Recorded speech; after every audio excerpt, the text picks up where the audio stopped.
범행은 이뿐만이 아니었습니다. 후미진 식당 뒤편으로 와서 뒤쪽에 보이는 주방 뒤쪽과 창고로 침투해서 물건 등을 훔쳤습니다.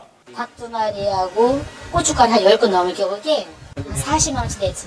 40만 원치.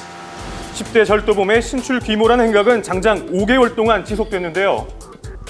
상가, 사무실, 당구장 등 약 100여회에 걸쳐서 1,800만 원 상당을 절취한 그런 사건입니다.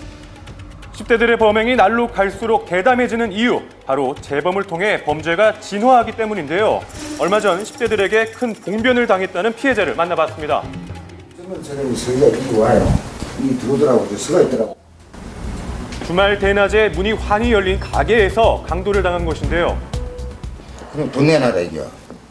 돈 없다 끊기네. 칼 이렇게 소리 하더라고. 그래서 겁이 나서 이제 지갑 있는 돈을 다 꺼내줬죠. 이들은 금품 갈취도 모자라 기물까지 파손한 뒤 1시간 동안 무려 3명의 노인을 상대로 범행을 저지르다 경찰에 붙잡혔습니다.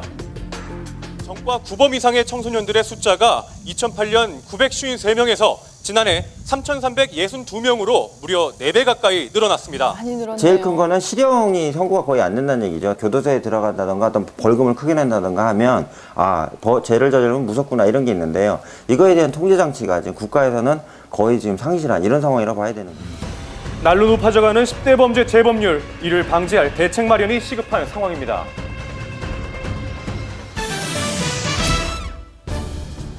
제주도에서 실종된 40대 여성을 취재 도중 직접 만났습니다. 미기가자가 있는데 봤느냐, 또 탐문도 하고 수색도 하고.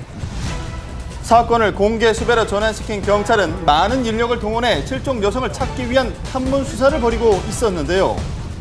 당시 가족들은 그녀가 무사히 돌아오기만을 애타게 기다리고 있었습니다. 집에 안 들어서 안 들어왔으니까 범죄다. 가출할 이유가 없잖아요. 사고로 본 거죠. 사고 납치 이런 쪽으로.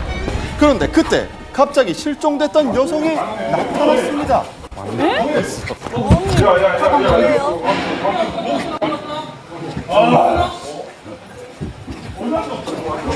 실종됐던 여성. 네, 범죄에 연루되지는 않았을까 모두 걱정하고 있었는데요. 아무 일 없이 여성은 나흘 만에 가족의 품으로 돌아온 것입니다. 그 실종됐던 여성이 갑자기 나타났습니다. 네, 저도 놀랐는데요. 그래서 지금 다행이에요.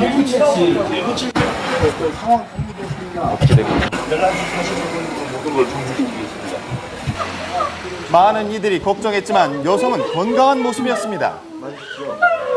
지금 어디 납치됐거나 이런 상황 아니신 거죠? 그런 상황은 아니신 거죠? 그러면 그냥 단순 가출이셨던 거예요? 다행히 이번 실종 사건은 단순 가출로 마무리되었는데요. 휴대폰도 모두 끈 채 그녀는 왜 집을 나간 것일까요? 좀 쉬고 싶어서 이게 잠시 나갔다 왔다. 가정 문제로 힘들어 휴식이 필요했다는 그녀. 사라졌던 나흘 동안 그녀는 어디에서 지냈던 것일까요? 병원 그런 대기실에서 보냈다는 또 말을 합니다. 무사히 저희들 돌아온 것만으로도 사실 감사를 하고요. 보람 있는 수사였다고 또 생각을 합니다. 전 국민의 가슴을 철렁하게 했던 이번 사건 결국 해프닝으로 끝이 났습니다. 주로 긴급 환자를 수송하는 구급 차량. 그런데 이를 대상으로 한 황당한 사건이 발생했습니다. 소방서로 돌아가던 구급차가 갑자기 급정거를 합니다. 무슨 일이 있었던 걸까요? 불과 몇 초 사이였는데 막 머리가 쭈뼛쭈뼛 서고 다리가 떨려가지고. 구급대원만 한 15년 이상을 했습니다. 이런 일은 처음 있는 일입니다. 응급 환자를 이송 후 돌아오던 길이었다고 합니다. 진행을 하던 도중에 어떤 동작 없이 갑작스럽게 저희 차 앞을 가로막으면서 저수석까지 들어왔습니다.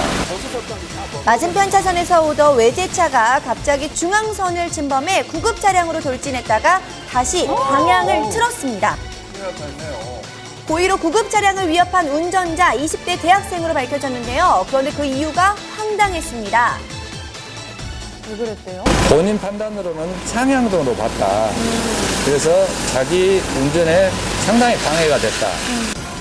구급차임을 알리는 깜빡이 전조등이 운전에 방해가 됐다는 이유로 중앙선까지 넘나들며 위협을 가한 무모한 행동을 한 것인데요. 자칫 큰 사고로 이어질 수 있었던 위험한 상황. 구급 차량의 진로를 방해했을 경우 어떤 처벌을 받게 될까요?